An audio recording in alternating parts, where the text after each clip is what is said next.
Welcome to this webcast about the IASB's recently published amendments, supplier finance arrangements. My name is Deysel, and I'm a member of the technical staff at the IASB. Joining me in this webcast is IASB member Gast and IASB technical staff member Jenifer Minke-Girard. Now, the amendments will become effective for reporting periods beginning on or after 1 January 2024, and will require a company to provide additional disclosures about its supplier finance arrangements. Before we get into the detail of the amendments, Zach, could you tell us why the IASB made these amendments? Sure. So after a series of unexpected bankruptcies, an investor actually approached our interpretations committee to clarify the accounting and disclosure requirements for these supplier finance arrangements. And that committee, which is called IFRS, affirmed that the requirements existed, but suggested that the IASB might consider some additional disclosure requirements. And so we then started a project to develop the amendments and improve the transparency of supplier finance arrangements and their effects on a company's financial statements. So the project responds pretty directly to investor feedback that said that without targeted amendments to disclosure requirements, they might be unable to obtain from financial statements some of the information they felt they needed to understand the effects of these arrangements. Thank you, Zach. Jenifer, so what are supplier finance arrangements that are subject to the new disclosure requirements? Thank you, Dennis. The scope of the amendments is illustrated on this slide. So supplier finance arrangements are characterized by one or more finance providers offering to pay amounts a company owes its suppliers, and the company agreeing to pay according to the terms and conditions of the arrangements at the same date as or a date later than the suppliers are paid. So as noted at the bottom of the slide, these arrangements provide the company with extended payment terms or the company's suppliers with early payment terms compared to the related invoice payment due date. Right, thanks, Jenifer. Now, I think given the potential variety of these types of arrangements, are there other factors a company needs to consider in thinking about the scope of the new disclosure requirements?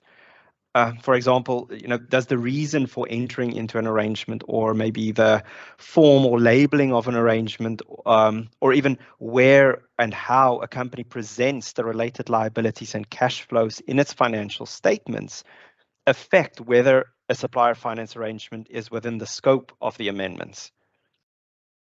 So no, if an arrangement has the characteristics of a supplier finance arrangement, as we've described in the amendments, it is included within the scope. Supplier finance arrangements are often referred to as, for example, supply chain finance, payables finance, or reverse factoring arrangements. But it is the characteristics that are important, not the labeling. That makes sense. And I guess these arrangements, Jenifer, they're really a form of trade finance. So other finance arrangements, I guess, may possess some of these characteristics that supplier finance arrangements have. Are these trade finance arrangements then also within the scope of the arrangements? So the scope excludes financing arrangements that have some but not all of the characteristics of supplier finance arrangements as we described. And this is because it is the characteristics of those arrangements that give rise to the particular information needs of users of financial statements, as Zach will discuss shortly. So the amendments provide some examples of arrangements that are not supplier finance arrangements. One example is arrangements that are solely credit enhancements for the company. So, for example, financial guarantees, including letters of credit used as guarantees. Another example is instruments used by the company to settle directly with the supplier the amounts owed. For example, the company uses a credit card to settle the amount owed to a supplier, and it will then instead have an obligation to pay the issuing bank. So these are not supplier finance arrangements. Okay, and Jenifer, I think a question we have heard a lot is, do the amendments apply to arrangements for a company's suppliers to finance their receivables? For example, a company supplier may, unrelated to a company's supplier finance arrangement, decide to enter into a receivable factoring arrangement? So no, Dennis, the scope is confined to arrangements that, as we say, finance amounts a company owes its suppliers. The company is not required to identify other actions that its suppliers might have taken to finance their receivables. Right. Thank you, Jenifer. I can at this stage maybe remind our listeners that we have another webcast on our website in which Zach explains how reverse factoring arrangements work. Zach, I will now turn to you. So what are the new disclosure requirements and how do they satisfy investor information needs? Thanks. I'll go through a few slides, including an illustrative example of the new disclosure requirements. And just as a reminder, the example is provided only as an illustration to help listeners understand the new requirements. And we've simplified it, and it reflects assumptions that might not apply in all circumstances. But kind of back to your question, let's talk first about the disclosure objectives. And the IASB developed these disclosures requirements to satisfy two objectives. First, to assess how supplier finance arrangements affect a company's liabilities and cash flows. In particular, investors need to understand the amount of financial liabilities that are part of a supplier finance arrangement and the effect of the arrangements on the financial statements. And second, they need to understand the effect of supplier finance arrangements on a company's exposure to liquidity risk and how the company might be affected if the arrangements were no longer available to it. Now, I'm going to walk through each of the new disclosure requirements. And first, a company is required to disclose the terms and conditions of its supplier finance arrangements. While these are required in aggregate, a company will need to disclose separate terms and conditions for arrangements that are dissimilar. You'll see in our example that this company has arrangements with dissimilar terms and conditions that it refers to as Type A and Type B. Next, a company is required to disclose the carrying amounts and associated line items of the financial liabilities that are part of a supplier finance arrangement. Here, we show the size of the company's supplier finance arrangements and allow users to connect the information in the footnote back to the face of the balance sheet. In our example, at year-end 20X2, the company has 2,500 of financial liabilities that are part of a supplier finance arrangement, 1,500 of which is in trade and other payables, and 1,000 in finance payables.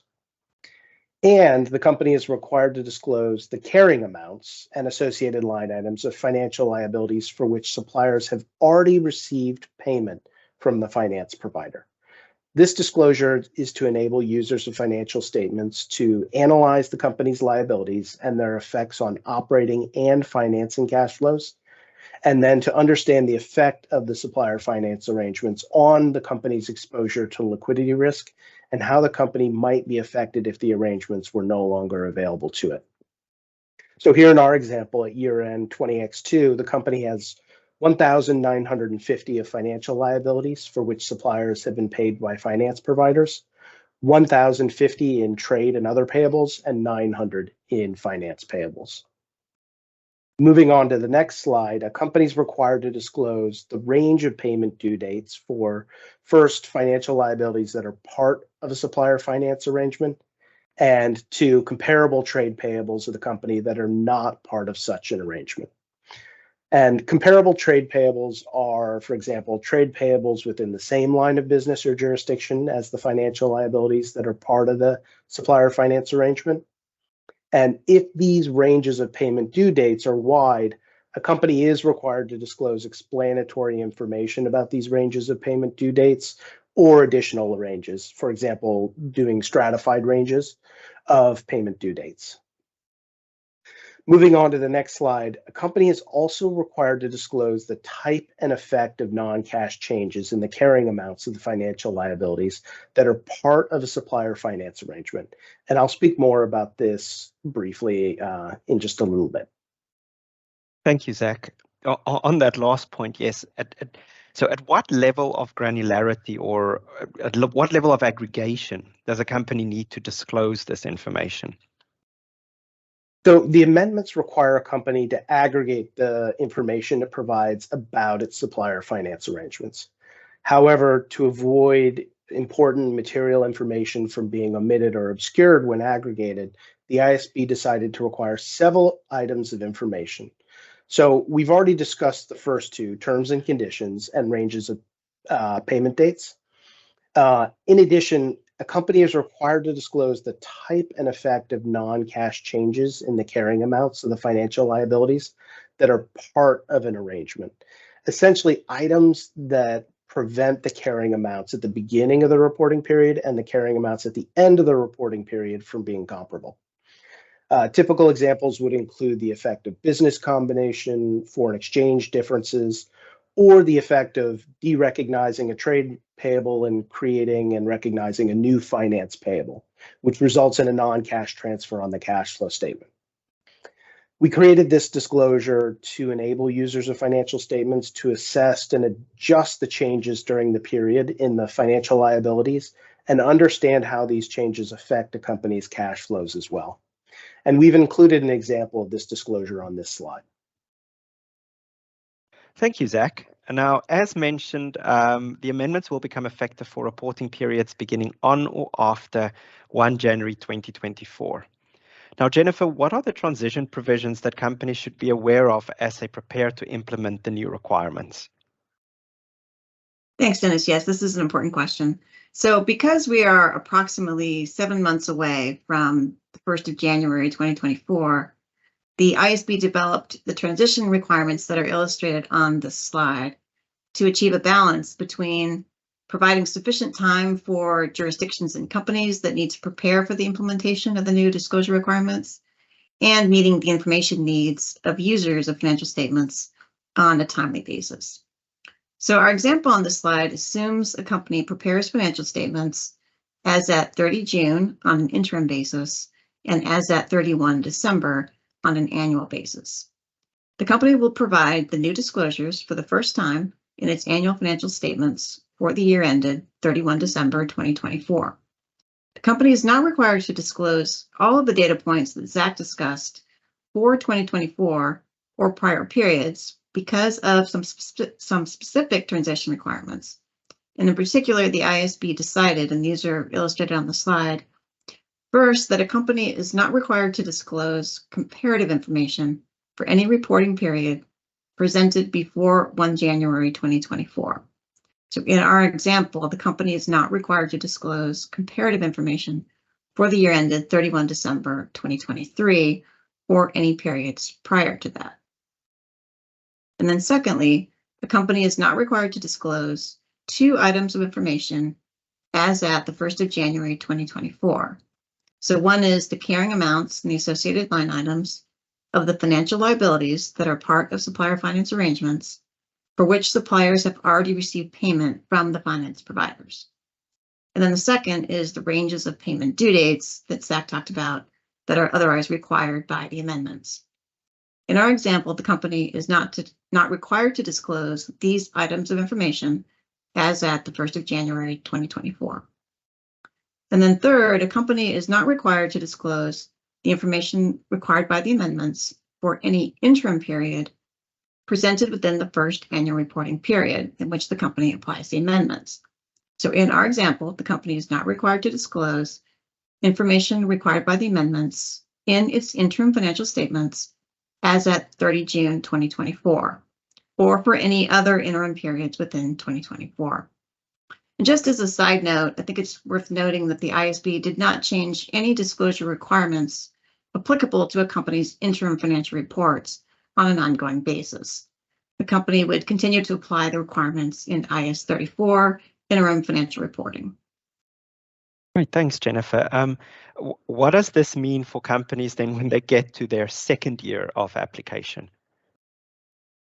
Yes, Dennis, I think this is a good point to mention.